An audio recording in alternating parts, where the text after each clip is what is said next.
पहले वाड्रा, फिर गडकरी और अब मुकेश अंबानी। जी हां, सही सुना आपने। नेता अरविंद केजरीवाल के सनसनीखेज खुलासे की फेहरिस्त में मुकेश अंबानी का नाम शामिल हो चुका है। अरविंद केजरीवाल ने उद्योगपति मुकेश अंबानी को लेकर चौंकाने वाला खुलासा किया है। केजरीवाल का आरोप है कि सरकार मुकेश अंबानी की कंपनी रिलायंस की एजेंट है। सरकार ने मुकेश अंबानी के दबाव या फिर कहें कि दोस्ती में कई ऐसे फैसले किए जिससे रिलायंस कंपनी को हजारों करोड़ का फायदा पहुंचाया गया। 2000 से लेकर आज तक का इतिहास ये दिखाता है कि इन्होंने दादागिरी करने के सिवा कुछ नहीं किया और भारत सरकार इनके सामने बिल्कुल बेबस नजर आती है।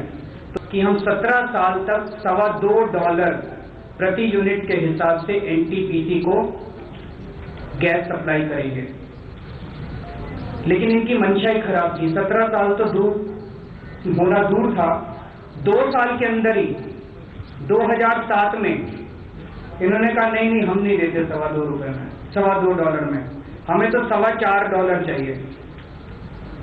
अब एक जिम्मेदार सरकार की क्या जिम्मेदारी थी?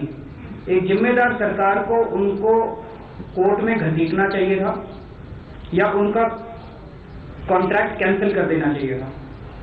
लेकिन 2007 में प्रणब मुखर्जी साहब की अध्यक्षता में एक एम्पावर्ड ग्रुप ऑफ मिनिस्टर्स बनाया गया और कहा गया कि $4.25 के हिसाब से आप गैस दे दीजिए। उन्होंने $4.25 मांगा रिलायंस वालों ने और सरकार ने कहा ठीक है आप $4.25 के हिसाब से 2014 तक ये गैस दे दीजिए। लेकिन 2014 तो अभी आया ही नहीं है। 2010 से ही रिलायंस ने दबाव डालना चालू किया कि $4.25 नहीं, हमें तो $14.25 चाहिए। $14.25 के हिसाब से आप हमें गैस देंगे, हम आपको गैस देंगे। रिलायंस को फायदा क्यों पहुंचाया? जरूर रिलायंस ने कुछ ना कुछ कहीं ना कहीं किसी मंत्री की जेब भरी होगी, इसीलिए पहुंचाया। ऐसा लग रहा है जैसे भारत सरकार एजेंट है। इस देश को मनमोहन सिंह नहीं चला रहे, मुकेश अंबानी चला रहे हैं। मुकेश अंबानी ने जो कहा ना कि कांग्रेस तो हमारी दुकान है, बिल्कुल सही कहा उन्होंने। देश में बढ़ती महंगाई के लिए भी केजरीवाल ने उद्योगपति, नेताओं और अफसरों को जिम्मेदार ठहराया। केजरीवाल ने जो तथ्य सामने रखे वो वाकई चौंकाने वाले हैं। $14 प्रति यूनिट के हिसाब से गैस ली जाती है इनसे, तो गैस से जो बिजली बनाई जाती है वो आज मोटे मोटे तौर पे ₹3 यूनिट के हिसाब से बनती है, वो ₹7 यूनिट हो जाएगी। लोगों को बिजली ₹7 यूनिट के हिसाब से देनी पड़ेगी। देश के अंदर जो खाद बनती है किसानों के लिए, उसके दाम 2 से 3 गुना बढ़ जाएंगे। और इनको ये जो गैस फील्ड दिए गए थे, ये गैस तो हमारी है, इस देश के लोगों की है गैस। ये गैस के फील्ड इनको मालिकाना हक नहीं दिया गया था। हमने तो कहा था भाई तुम इस गैस को निकालो और देश के लिए इसको इस्तेमाल करो।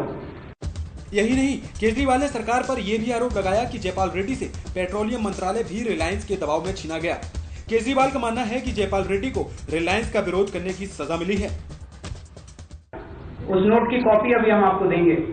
उस नोट में उन्होंने लिखा कि अगर इनको $14.25 दे दिए तो देश को 45,000 करोड़ रुपए का नुकसान होगा और रिलायंस को 45,000 करोड़ रुपए का 2 साल में फायदा होगा। तो जयपाल रेड्डी जी ने कहा कि इनको ये नहीं दिया जाना चाहिए और उसकी सजा जयपाल रेड्डी जी को भुगतनी पड़ी। उनको मंत्रिमंडल से हटा दिया गया।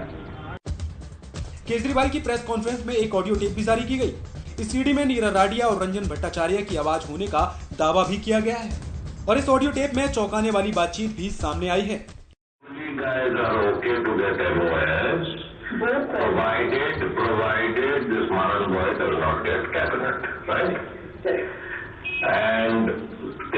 They are people outside the family and outside the Congress who are pushing for Maran, right? And Sunil, his name is Maran. Listen, I mean, talking to Sunil is no point because obviously he's got this thing.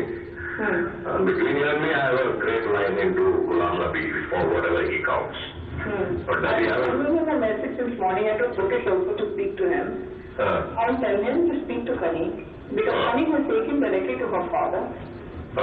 They really spoiled it for themselves because they could have gotten him 2 prime ministers.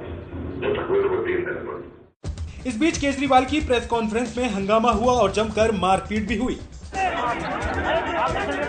जवाब दे रहा हूँ जाहिर है केजरीवाल ने वायदे के मुताबिक खुलासा कर पूरे देश को सख्ती में ला दिया है। जांच के बाद अगर वाकई केजरीवाल के दावों में कोई सच्चाई निकली तो जाहिर तौर पर केजरीवाल का यह खुलासा सबसे बड़े लोकतंत्र पर सबसे बड़ा बदनुमा दाग साबित होगा। Bureau report, news point.